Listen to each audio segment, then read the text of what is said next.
GM কাদের sir স্বীকার করেছেন ওনার সাথে কথা হয়েছে, সৌজন্য আলাপ হয়েছে। উনি সাহসী রাজনীতিবিদ, উনি মনে করেন আমি একজন রাজনীতিবিদ, আমি কার সাথে কথা বলবো না বলবো এটা তো অন্য কোনো দল ডিক্টেট করবে না, আমি কথা বলেছি। তবে আওয়ামী লীগের প্রেসক্রিপশনে জাতীয় পার্টি চলে না, আওয়ামী লীগও জাতীয় পার্টির প্রেসক্রিপশন চলে না। তারা একটা রিসেন্ট এক্সাম্পল হচ্ছে এই 26 সালের ভোটে আওয়ামী লীগ চায়নি জাতীয় পার্টি ভোটে যাক, বিএনপি চেয়েছে জাতীয় পার্টি ভোটে যাক। আমি ক্লিয়ার করতে পারলাম? বিএনপি চেয়েছে জাতীয় পার্টি যেন ভোটে যায়, কিন্তু আওয়ামী লীগ কখনোই চায়নি জাতীয় পার্টি ভোটে না যাক। কিন্তু আমরা তখন বসেছিলাম, আমরা বসে বললাম যে আমাদের একটা অস্তিত্ব সংকটে আমরা পড়েছি, আমাদেরকে দাঁড়াতে দিচ্ছে না, এই ভোটটা একটা সুযোগ, আমরা দাঁড়াবো।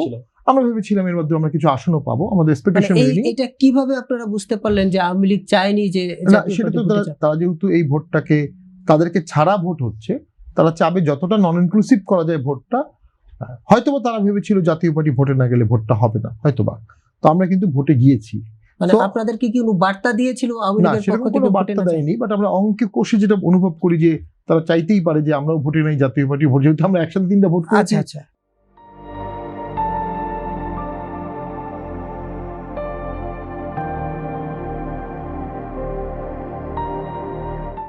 এখন আমরা নেই, আপনারা করবেন না।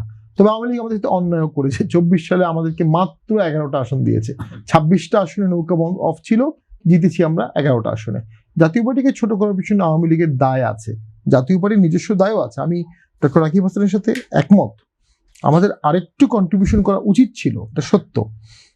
আমরা 24 সালের ভোটে যাওয়া ঠিক হয়নি, যেখানে বিএনপি জামাত পুরোপুরি বয়কট করছে ভোটটি, সেই ভোটে আমাদের না যাওয়াটা উচিত ছিল। সেখানে আমাদের স্ট্র্যাটেজিক ভুল হয়েছে, আমাদের সবার হয়েছে। আবার আমরা না গেলে একটা অংশ আবার দল ভেঙে ভোটে যেত, যেটা 14 সালে হয়েছে। 14 সালে কিন্তু এরশাদ ভোট বর্জন করেছিল, আমি করেছিলাম, জিএম কাদের বর্জন করেছি। জিএম কাদের 14 সালে পার্লামেন্টে ছিল না, কিন্তু তখন আরেকটা ব্যাকআপ প্ল্যান দিয়ে আরেক গ্রুপকে দিয়ে ভোট করানো হয়েছে। সেই একই ভয়টা 24 সালেও আমাদের ছিল। সেটি একটা আমাদের দলীয় দুর্বলতা, যে আমরা কেন একসাথে কথা বলতে পারি না। যখন বর্জন একসাথে বর্জন, যখন অংশগ্রহণ একসাথে অংশগ্রহণ। আরেকটা হচ্ছে আমাদের পার্টির সবারই হয়তো পদত্যাগ করা উচিত ছিল। যখন ছাত্র মারা গেল, আবু সাইদের মৃত্যুর পরে তার বাসায় প্রথম জিএম কাদের যান রাজনীতিবিদ হিসাবে, সেই সময় টকশোতে আমার সাহসী ভূমিকা, অনেক অসংখ্য কথাবার্তা আছে। পদত্যাগটা করার প্রস্তাবও ছিল, হয়তোবা চিন্তা ভাবনাও ছিল, কিন্তু ঘটনাপ্রবাহ এত দ্রুত যাচ্ছিল, সেখানে আসলে আমরা তো জানছিলাম না কি ঘটছে। ওই আন্দোলনটা কি পুরোপুরি অর্গানিক? এখন তো প্রমাণ হচ্ছে এটা অর্গানিক না। আন্দোলনের স্পিডটাকে আমি ধারণ করি, একটা স্বৈরাচারী সরকারকে পতন করানো হয়েছে, মানুষ মেরেছে, তারা চলে গিয়েছে, কিন্তু আন্দোলনটা অর্গানিক ছিল না, অর্কেস্ট্রেটেড ছিল।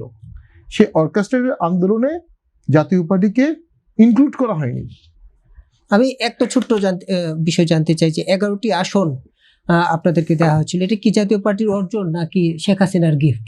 না, অবশ্যই জাতীয় পার্টি 11টার বেশি আসন সবসময় পেত।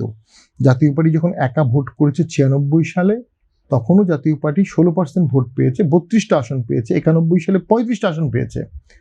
2024 সালে শেখ হাসিনা একটা নতুন ডিভাইস নিয়ে আসলেন, যে আমি স্বতন্ত্র প্রার্থী বাড়াবো। 70 জন স্বতন্ত্র প্রার্থী পাশ করলেন, 70 জনই আওয়ামী লীগ করে।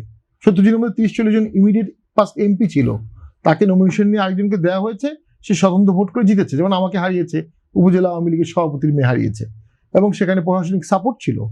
সো 70টি আসনে স্বতন্ত্র হবে যারা প্র্যাকটিক্যালি আওয়ামী লীগ, আর 10-12টা আসনে জাতীয় পার্টি থাকবে। এটা একটা ডিজাইন ছিল, ওই একই ডিজাইনে 26-এর ভোটও হয়েছে, এরকম একটা ডিজাইন 26-এও হয়েছে। তো 24-এ এই ডিজাইনটা কেন উনি করেছিলেন? জাতীয় পার্টি যদি শপথ না নেয়, ভোটে অংশগ্রহণ না করে, তখন এই স্বতন্ত্র দিয়েই উনি বিরোধী দল চালাবেন। তো আসলে 6 মাসের মধ্যে তো সরকারই চলে গেল।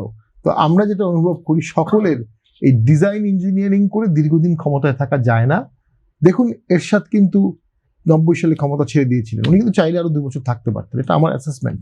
উনি চাইলে আরো থাকতে পারতেন, কিন্তু উনি বুঝেছিলেন যে এরপরে থাকলে রক্তপাত হবে। হ্যাঁ, উনি শুধু একটা জিনিস চেয়েছিলেন, যে আমাকে আপনি ভোট করতে দিবেন। সে ভোটটা তাকে করতে দেওয়া হয়নি। এরশাদ যদি 91-তে দেশে ঘুরে বেড়াতে পারতেন, মানুষের কাছে যেতে পারতেন, কারণ বাংলাদেশের এমন কোনো উপজেলা নাই যেখানে তার কোনো সাবস্টেন্টিভ কাজ নাই। উনি গিয়ে ওই জায়গায় দাঁড়িয়ে ভোট চাইলে আরো অনেক ভোট উনি পেতেন, সেই সুযোগ তাকে দেওয়া হয়নি। তো শেখ হাসিনার ব্যর্থতা হচ্ছে, উনি অনেক ভালো কাজ করেছেন, দেশটাকে একটা শক্ত জায়গায় নিয়ে গেছেন, দারিদ্র্য বিমোচন করেছেন, মর্যাদায় নিয়ে গেছেন বাংলাদেশটা, স্বীকার করতে হবে, আন্তর্জাতিক ক্রেডিবিলিটি নিয়ে গেছেন। কিন্তু ওনার কখন স্টপ হতে হবে, কখন ওনাকে ছেড়ে দিতে হবে, সেটা উনি তিনি নির্ধারণ বুঝতে পারেন। করেননি কখনো। তিনি নির্ধারণ করেননি, তার অনেক আগেই এটা নির্ধারণ করা উচিত ছিল যে এই পয়েন্টের পরে আমি আর আগাবো না। হ্যাঁ, এরপরে আসলে আগানো যায় না। ইনফ্যাক্ট আপনি যে বলছেন আমরা 24-এর ভোটে গেলাম কেন, সবই দেখছি আওয়ামী লীগ, প্রশাসন, পুলিশ, এভরিথিং আওয়ামী লীগ ছাড়া কোনো শব্দ নাই। এর বাইরে থেকে আমরা আসলে কি করব আমরা বুঝতে পারছি না। জনাব